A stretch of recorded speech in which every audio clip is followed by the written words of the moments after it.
Tapi sekarang rasanya agak berbeda. Karena sekarang saya hadir sudah sebagai Presiden Republik Indonesia.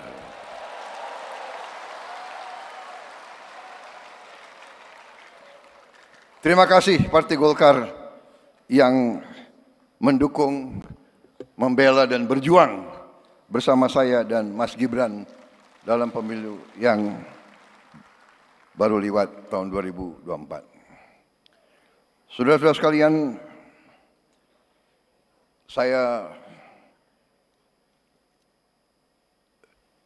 senang hari ini hadir, makanya saya pakai dasi warna kuning. Saya juga punya jaket warna kuning tapi sudah kekecilan.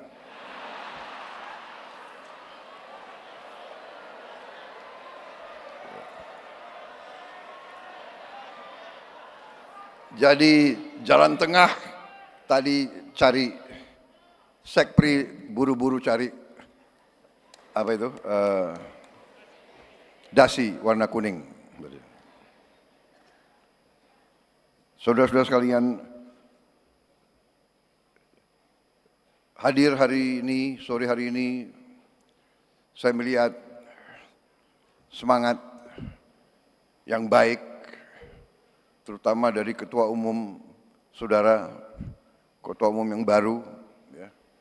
Beliau saya kenal juga tidak lama, baru-baru saja kita kenal, Pak ya. Baru-baru saja.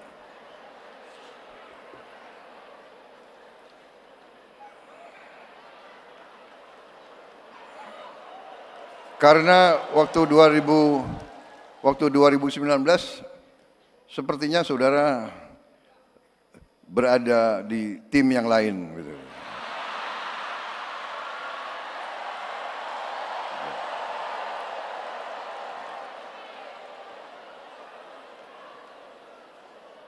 Maaf, saya lihat juga tokoh-tokoh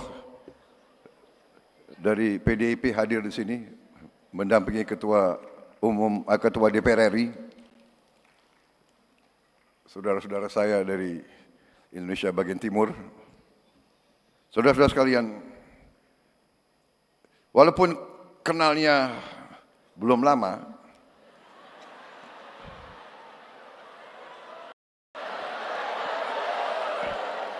tapi saya harus akui, saya terkesan sama saudara Bahlil, terkesan, benar. Beliau, saya lihat gerak-geriknya,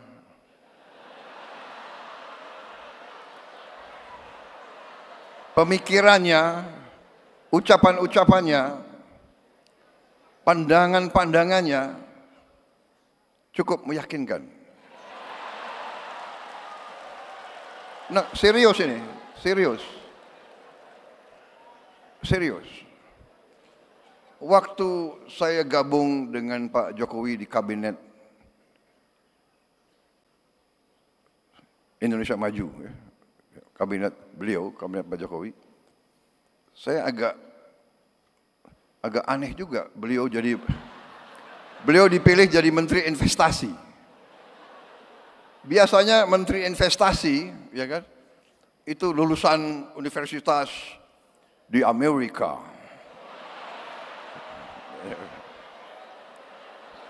Iya kan?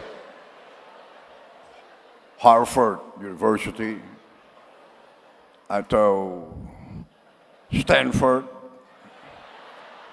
atau Berkeley.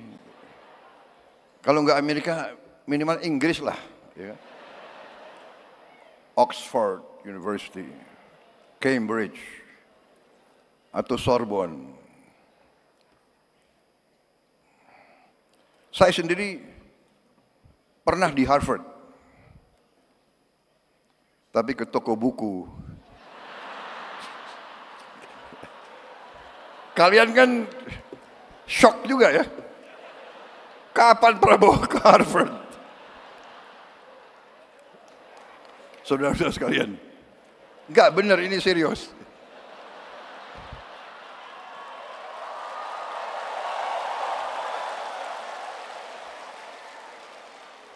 Aneh ini, kenapa Pak Jokowi milih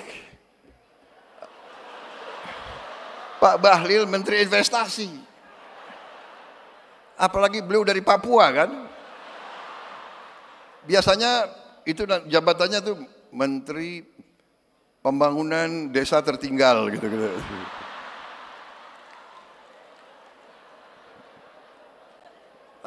Beliau pilih Menteri Investasi. Waktu saya ketemu, saya tanya, Pak Bahlil, Anda pelan-pelan saya nanya, nggak enak, tersinggung. Pak Bahlil, Anda lulus dari universitas mana? Pak, universitas saya nggak ada di Google, katanya.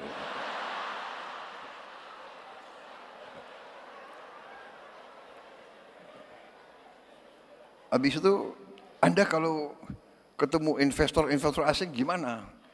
Ya kan? Saya nggak mau tanya, Anda bahasa Inggrisnya bagus nggak? Gitu kan?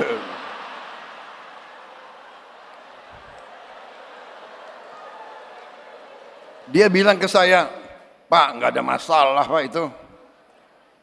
Itu pengusaha pejabat dari Korea juga nggak bisa bahasa Inggris. Dia bilang gitu. Dari Jepang juga nggak bisa bahasa Inggris. Jadi saya punya 4 penterjemah, dia bilang.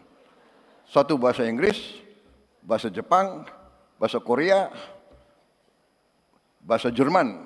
Jadi kemana-mana penterjemahnya 4. Pinter juga orang ini. Pinter juga. Walaupun universitasnya nggak ada di Google, saya lihat boleh juga orang ini.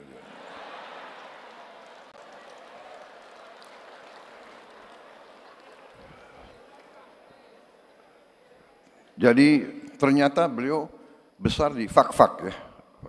Fak-Fak itu di pantai kan. Jadi waktu kecil orang tuanya selalu kasih makan ikan. Jadi cerdas.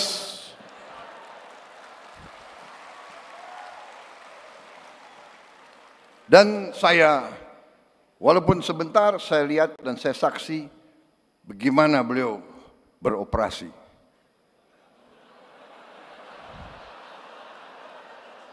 Bagaimana beliau, jadi selain beliau menteri yang sukses, terus terang aja, saya nilai sukses sebagai menteri.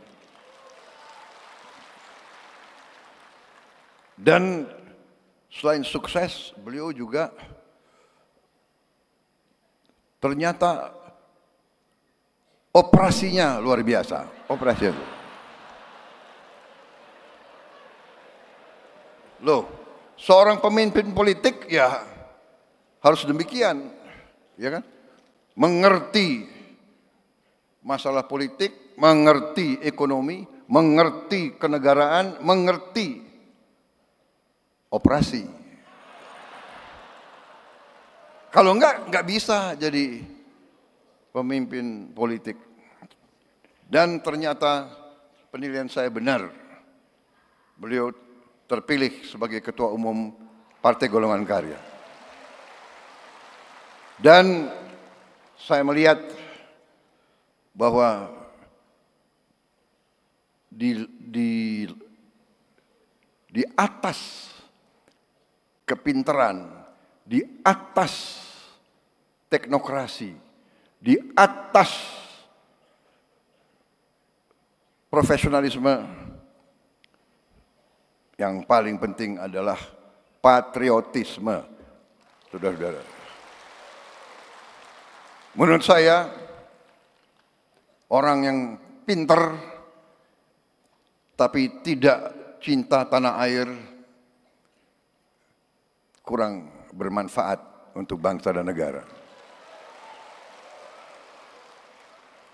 Orang pintar tapi tidak loyal biasanya merugikan suatu organisasi.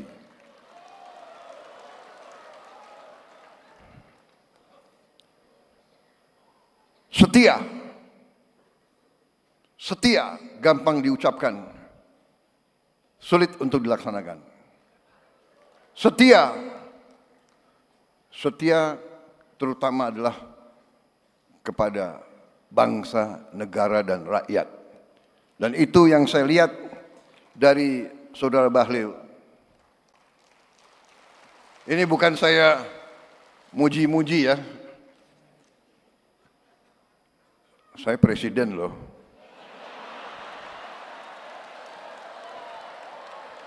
Saya enggak, benar, saya tidak muji-muji, tapi saya katakan, yang saya lihat dari perkenalan saya yang tidak lama, saya lihat hati beliau merah putih. Beliau cinta tanah air. Kuncinya bagi suatu bangsa, kuncinya bagi setiap partai politik, kuncinya bagi setiap organisasi, menurut saya, bermanfaat bagi negara atau tidak. Dan untuk bermanfaat bagi bangsa negara, ya harus cinta bangsa dan negara itu. Beliau Menteri Investasi. Sekarang beliau Menteri ESDM. Waktu beliau Menteri Investasi, beliau di bawah kepemimpinan Pak Jokowi, beliau melakukan pekerjaan-pekerjaan yang cukup mendasar dan cukup menjangkau ke depan. Beliau merintis perencanaan hilirisasi. Perencanaan yang real, bukan gagasan, bukan omon-omon saja. Ini saya ingin memberi kesaksian. Satu hari beliau bawa ke saya 26 buku. 26 buku, tebel-tebel ini. Pak Prabowo, ini perencanaan hilirisasi. Dan sampai sekarang 26 buku itu menjadi panduan saya untuk melaksanakan. Jadi saya bukan mau muji-muji, saya tidak. Saya selalu ingin menyampaikan apa adanya. Yang baik, katakanlah baik. Yang benar, katakanlah benar. Iya kan? Jadi, saudara-saudara, di sini saya sampaikan kepada Ketua Umum, kepada seluruh keluarga besar Golkar, menurut saya, tidak salah saudara-saudara memiliki Ketua Umum Bahlil Lahadalia.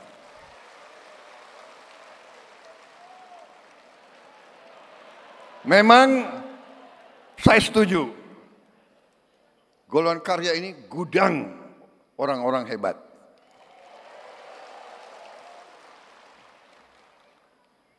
Banyak melahirkan partai-partai. Dan di kabinet ini ya memang mungkin partai yang paling banyak kadernya di kabinet ya Partai Golkar. Tapi bukan karena saya takut sama Golkar, bukan. Takut sama Golkar. Saudara kok ditakuti. Ya, tapi karena memang kader yang disodorkan baik-baik gitu loh.